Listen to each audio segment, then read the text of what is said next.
Assalamualaikum warahmatullahi wabarakatuh. Selamat siang, salam sejahtera bagi kita semua. Perkenalkan, nama saya Eldinus Samungilelai dari Fakultas Ekonomi dan Bisnis Universitas Pancasakti Bekasi. Di dalam kesempatan ini saya akan mempresentasikan tugas ujian tengah semester saya dengan mata kuliah Manajemen Keuangan, di mana judul presentasi saya kali ini yaitu mengenai leasing versus borrowing. Jadi mudah-mudahan di video saya ini memberikan penjelasan kepada teman-teman semua dan semoga bermanfaat.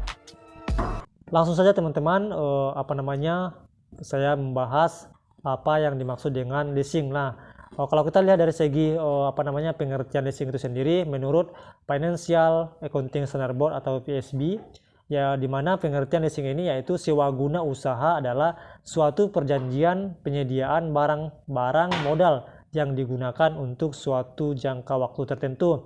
Sementara kalau kita lihat pengertian leasing ini menurut International Accounting Standard, yaitu sewa guna usaha adalah suatu perjanjian di mana lessor menyediakan barang atau aset dengan hak penggunaan oleh lessee dengan imbalan pembayaran sewa untuk suatu jangka waktu tertentu. Jadi inilah pengertian leasing baik itu menurut FASB maupun IAS. Selanjutnya kalau kita lihat sejarah leasing di Indonesia ini, yaitu lembaga pembiayaan yang pertama kali diperkenalkan dan dikembangkan di Indonesia adalah kegiatan sewa guna usaha leasing pada tahun 1974 dengan dikeluarkannya surat keputusan bersama Menteri Keuangan, Menteri Perindustrian dan Menteri Perdagangan dengan nomor masing-masing 122/1974, 32/1974 dan 30/1974 tanggal 7 Februari 1974 tentang perjanjian usaha leasing.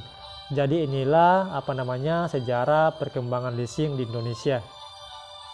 Selanjutnya kalau kita lihat dasar hukum leasing di Indonesia ini, yaitu SKB, Menkeu, dan Menferin dan Mendak nomor 122/MK/2/1974, kemudian nomor 32/MEM/SK/774 dan nomor 30/KPB/1/1974 tanggal 7 Februari 1974 tentang perjanjian usaha leasing. Selanjutnya yaitu dasar hukum leasing di Indonesia ini yaitu SK Menkeu nomor 650/MK/4/5/1974 tentang penegasan ketentuan pajak leasing dan besarnya biaya material terhadap usaha leasing.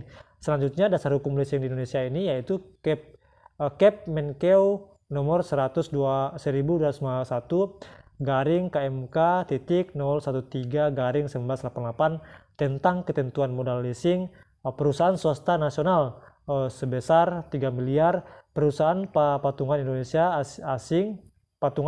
atau asing sebesar 10 miliar, koperasi sebesar Rp 3 miliar.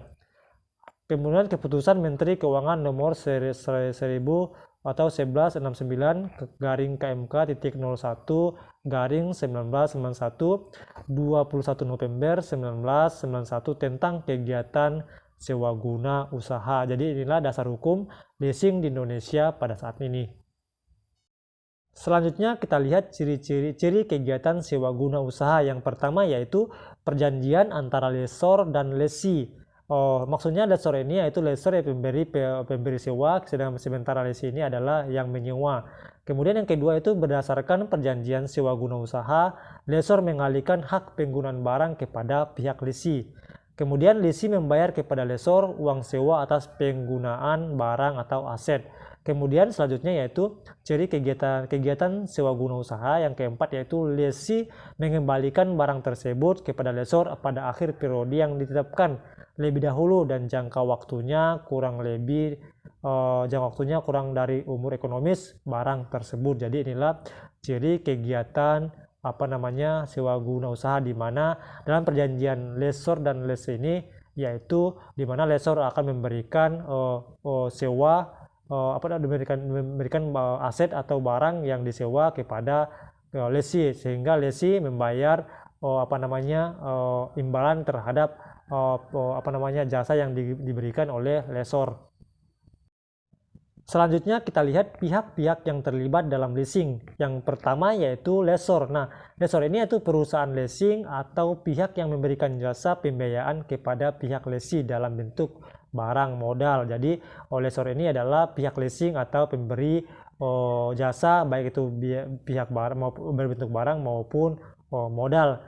Kemudian kita selanjutnya yang kedua yaitu lessee. Nah, lessee ini perusahaan atau pihak yang memperoleh pembiayaan dalam bentuk barang dan modal dari lessor. Nah, jadi ini dia yang menggunakan manfaat atau jasa yang diberikan oleh lessor.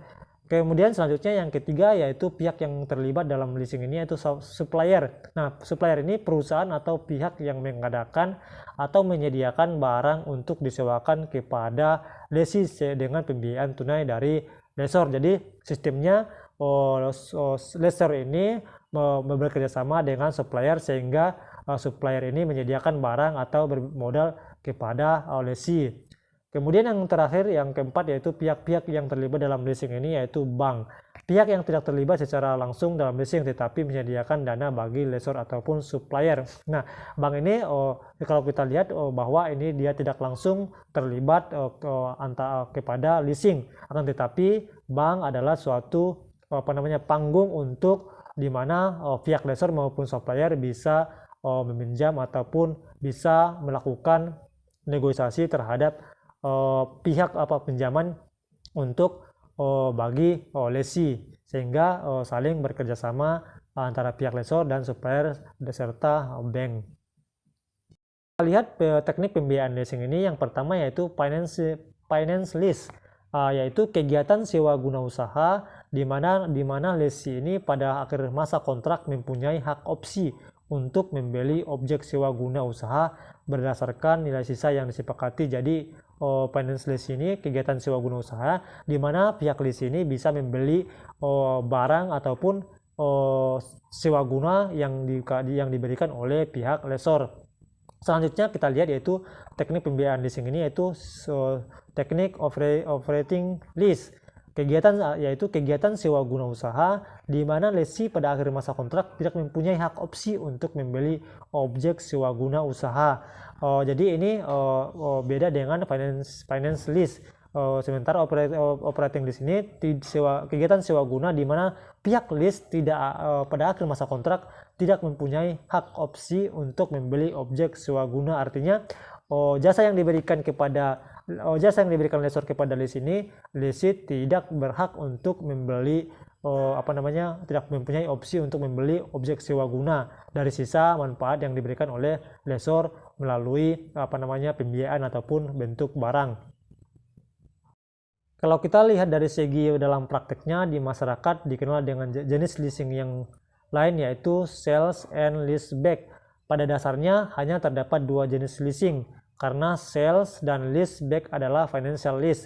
Hanya terdapat perbedaan dalam hal tata cara. Jadi ini dalam masyarakat ini hanya dikenal dua jenis leasing yaitu sales dan sales leaseback, yaitu satu gabungan daripada yang dinamakan sekarang itu financial lease. Nah, kalau kita lihat sales dan leaseback ini, yaitu pada sales dan leaseback ini lessee sudah mempunyai suatu alat produksi, ingin membeli alat produksi lain tetapi tidak mempunyai uang, dan apabila dipaksakan untuk membeli alat produksi baru akan mengganggu cash flow atau arus kas atau keadaan uang perusahaan. Kemudian yang kedua yaitu cara penyelesaiannya adalah dengan menjual alat produksi yang lama kepada perusahaan leasing, hasilnya untuk membeli alat produksi yang baru dan menyewakan kembali ke alat produksi lama yang telah dijual kepada perusahaan leasing. Transaksi sewa guna usaha finance lease banyak dilakukan di Indonesia. Jadi inilah sistem daripada sales dan leaseback di masyarakat yang kita kenal sekarang ini atau yang ada di Indonesia. Selanjutnya kita lihat perbedaan antara finance lease atau hak opsi dengan operating lease atau tanpa hak opsi. Yang pertama kita lihat risiko dari pihak finance lease.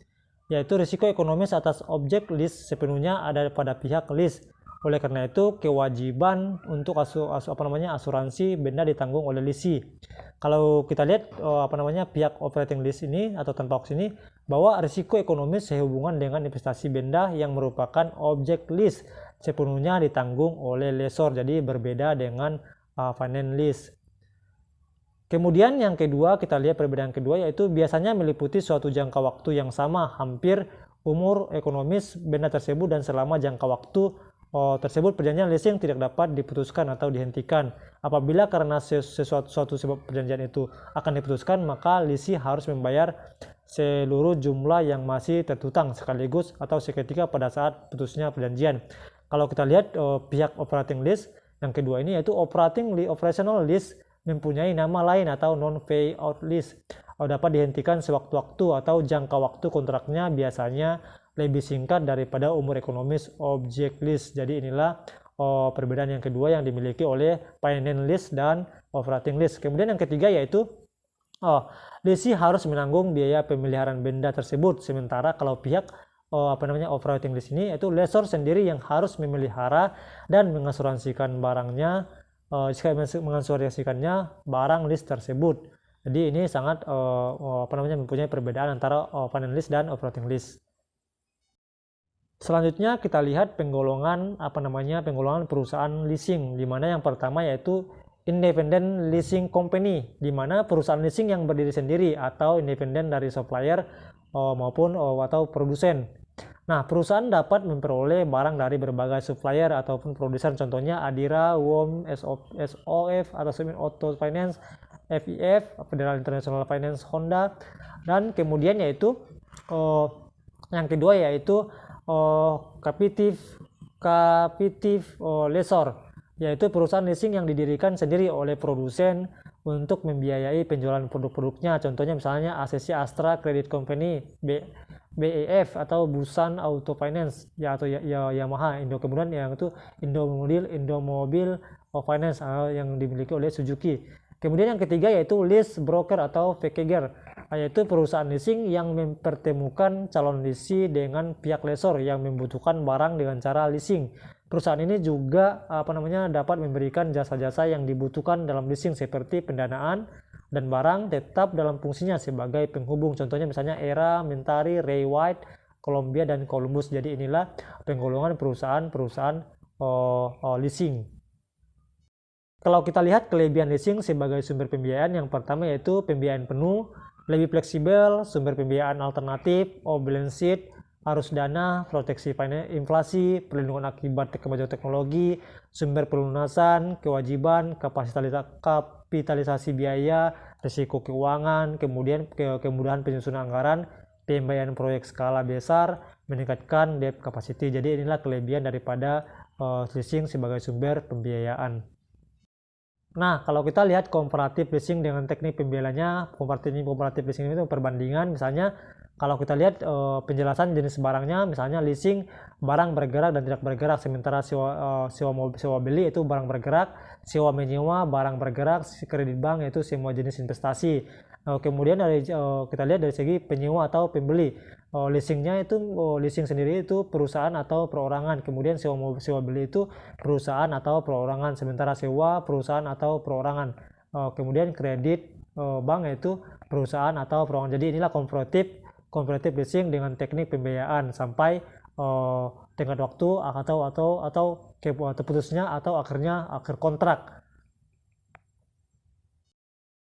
Demikianlah presentasi saya tugas ujian tengah semester dengan mata kuliah manajemen keuangan. Jika ada kata-kata atau penjelasan yang kurang jelas, mohon dimaafkan. Akhir kata saya ucapkan banyak terima kasih. Wassalamualaikum warahmatullahi wabarakatuh.